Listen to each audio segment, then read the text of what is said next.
എന്തിന്? നേരെ പാണക്കാട് സാദിഖ് അലി തങ്ങൾ മേഖലാണ്. സാദിഖ് അലി തങ്ങൾ ജമാഅത്തെ ഇസ്ലാമിയുടെ അനുയായിയെ പോലെ പെരുമാറുന്നു. ഞാൻ ഒരു കാര്യം പറയാം, പുതിയൊരു പ്രവണതയുണ്ട്. ചൊറി വന്നവനൊക്കെ മാന്താൻ വേണ്ടി പാണക്കാട്ടേക്ക് വരുന്ന ഒരു പരിപാടി ഉണ്ട്. മനസ്സിലായ? എല്ലാരും തുടങ്ങിയിട്ടുണ്ട്. ഞങ്ങളൊക്കെ വെറുതെ കുത്തിരിക്കുകയാണെന്നുള്ള ഒരു വിചാരം ഒരുത്തനും വേണ്ട. സമയം വരുമ്പോ അതെല്ലാരോടോ പറയണത്, എല്ലാരോടോ പറയണത്. മുസ്ലിം ലീഗിന്റെ സംസ്ഥാന അധ്യക്ഷൻ വളരെ കൃത്യമായ നിലപാടുകൾ എടുത്ത്, വളരെ കൃത്യമായി, അദ്ദേഹത്തിന് പരിമിതികളുണ്ട്. കാരണം പാണക്കാട് കുടുംബത്തിൽ നിന്നാണ്. ആ പരിമിതി ഒരു ദുർബലതയായിട്ട് മേക്കിട്ട് കയറാൻ വന്നാൽ കളിക്കുന്നവന്റെ ട്രൗസർ അഴിച്ചിട്ട് ഞങ്ങളുടെ വർത്താനം ഏർപ്പാട് നിർത്തുള്ളൂ. എല്ലാവരോടാണ്, മുഖ്യമന്ത്രിയോട് മാത്രമല്ല. മനസ്സിലായിട്ടല്ലോ നിങ്ങൾക്ക്? അടുത്ത കാലത്ത് മൂപ്പരെ കയറിയിട്ട് ചൊറിയ, മൂപ്പരക്കിട്ട് പണിയ, മൂപ്പരെടുക്കുന്ന പോസ്റ്റ് ഒന്നും ശരിയുള്ളതല്ല.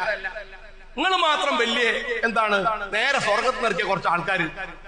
ഈ ജാതി വർത്താനമായിട്ട് വരുന്നവരോട് ഞാൻ പറയണത്, സാദിഖ് അലി തങ്ങൾ ജമാഅത്തെ ഇസ്ലാമിയുടെ അനുയായിയെ പോലെ എന്ന സംഘി ആഫീസിൽ നിന്ന് അതിനകത്ത് ചൊറി കുത്തി കുരുക്കുന്ന പിണറായി വിജയന് പോലെയല്ല, സംഘിയാണ് പിണറായി വിജയൻ എന്ന് പറയുന്നാൽ.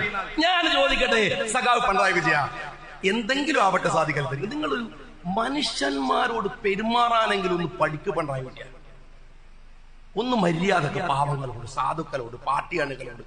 മൈക്കാരന്റെ ഒക്കെ കൊല്ലിക്കിട്ട് നിങ്ങൾ പിടിച്ച പിടി കണ്ടാലും ഈ നാട്ടിൽ ജനങ്ങൾ, നിങ്ങളെ മനുഷ്യന്മാർ വെറുക്കുന്നതിന് ആ വെറുപ്പ് ഈ നാട്ടിൽ ജനങ്ങൾ അംഗീകരിക്കുന്ന മറ്റുള്ളവർക്ക് എതിരായിട്ടാണോ? ഞാൻ